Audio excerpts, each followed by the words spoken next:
There is a critical Terra Luna Classic proposal that could change the future of Terra Luna Classic burning. This proposal is live for voting right now and it attempts to change the anti-handler split to 50-50. If you're not aware, right now it is split 90-10, 90% burn, 10% going to the community pool. They want to split that 50-50, so decrease the burn, increase the amount to the community pool, which you might be concerned about, but I think it's actually a good idea, and I'm going to explain why here in just a second.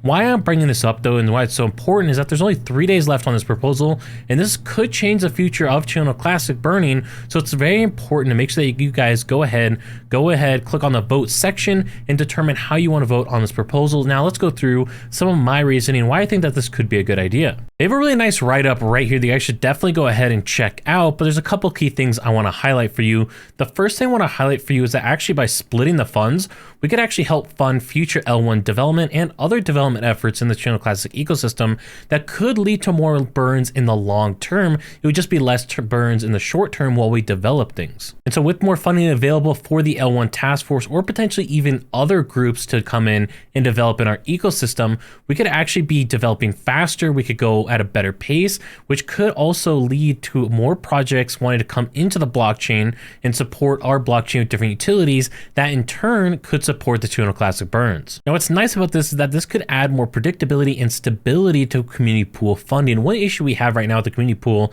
is that we basically don't have a lot of funds going into it, right? We have about 10% of this on-chain tax going to the community pool, and then some other funds that people are wanting to send at different points, but there's a vast swing in the community pool balance. It's not just a nice, steadily predictable increase. Now, when we look at the community pool balance, you can see these big swings where you have massive spikes up, massive drop-offs, spikes up, spike up, drop off, spike up, drop off. And so there is some stability in the times between that, but generally speaking, we come and have the community pool swing happen in pretty dramatic movements at one time. It's not a nice steady change over time. So it's harder to predict what the future balance of this community pool is actually going to look like. It's also important to note that this is just changing the ratio to 50-50 instead of 90-10 and leaving the burn tax at the current rate of 0.2%. So this is not going to be decreasing the burn tax or increasing the burn tax. The tax is actually going to be the same. It's just decreasing the rate of that tax is actually going to burns versus the rate that's going to the community pool, if that makes sense. By the way, if you appreciate videos like this, make sure you subscribe down below so you don't miss another video just like this one. Now with Terra Luna Classic, when we look at our burn history chart, something I've noticed that I've come to appreciate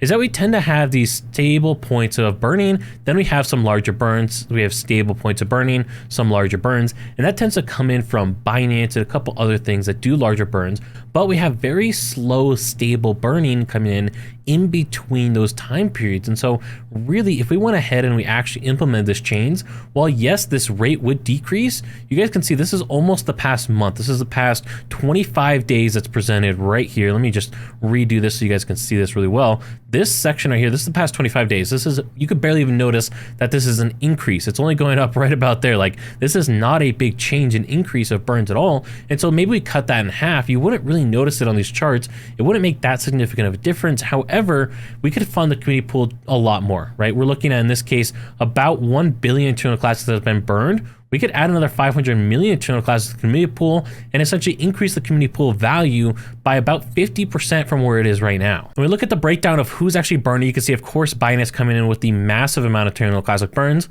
Then we do have the burn tax coming in here second place, and then it falls off pretty quick after that to a lot of smaller utilities. And the thing that we need to do is push for more funding. That way we can fund the L1 development, we can hit parity, we can then onboard hundreds of utilities, and then as part of that onboarding utilities, we're probably gonna need some funding to help bring them into our ecosystem. So it's not just like we need funding up to the point of getting to parity and then we're done. No, we need funding beyond that to actually onboard these utilities. And that's why I think this could be a good idea. We are not remitting the Binance burns at all. All optional burns still are being burned 100%. This is just things affected by the on-chain tax, which is currently set at 0.2%. This would allow for more funding for the L1 dev work so we can reach parity faster. And then once we do reach parity, we will have funding to actually go ahead and make sure that these utilities can be onboarded into our ecosystem, because there is going to be some costs associated with that, and some people might not want to come into our ecosystem ecosystem due to that, whereas we could actually help subsidize some of that cost, help get them on the ecosystem. As part of us helping them, they might be required then to burn some Channel Classic, which means, of course, more Channel Classic burns in the long term. So in this case scenario, I think it could be worthwhile to sacrifice some burns in the short term to get way more burning in the long term. We could easily 10x the value of burn every single day by having multiple utilities come to our ecosystem and allocating funds to help bring in those utilities. If you want to learn about the Channel Classic burn potential, check out this video up here, and I'll catch you on the next one.